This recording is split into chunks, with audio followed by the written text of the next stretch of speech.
So we are in Beaujolais in France with Super Rémi from Rémi Dufaitre, which is one of the best producers of Beaujolais in Beaujolais. And this is his like entry level kind of like fun version of it. And it would be very difficult for me to do the November Club and not put some Beaujolais in it because Beaujolais and Thanksgiving just go together hand in hand. It's too difficult, unfortunately, for me to get the Beaujolais Nouveau in time for us to be able to do it for the club. So this is about as close as you can get to that, just because the release dates and everything, it doesn't quite get here in time.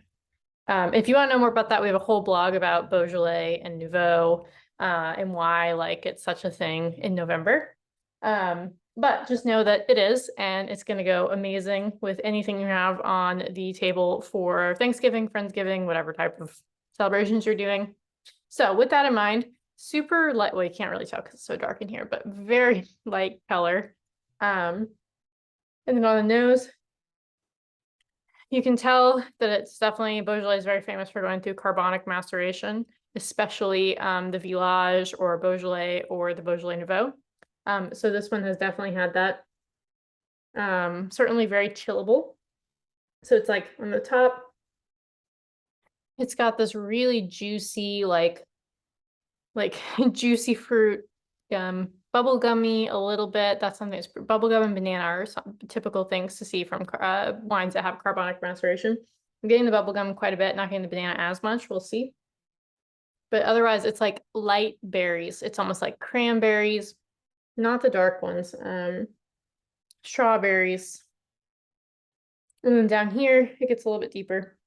It's like tart, dark cherries. There's something else specifically there. It's like almost like a little bit candied. I want to say like a berry fruit by the foot. That's kind of what I'm getting at the bottom. Let's try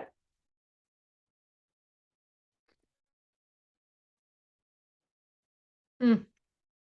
I just love the mouthfeel of wines that are like this, especially with the perfect amount of chill. I literally just left my wines outside because it got cold here, and that's just like the perfect temp for this. So, it is, yeah, like berrylicious, but just like so light and like crunchy. Like this is another one, like a good example of like what a crunchy wine tastes like. And another thing I should mention about this guy is like he always is 0 sulfur. So like it's very impressive that he gets wines of this quality, not adding anything at all.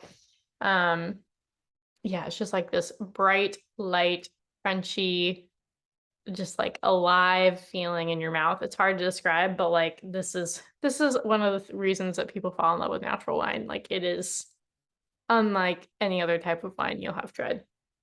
And it's just like so fun, like it's glue. It's just everything you expect a natural wine to be like, basically. So I hope you enjoy it. It's so perfect for right now. And yeah, it's from one of the best. So enjoy.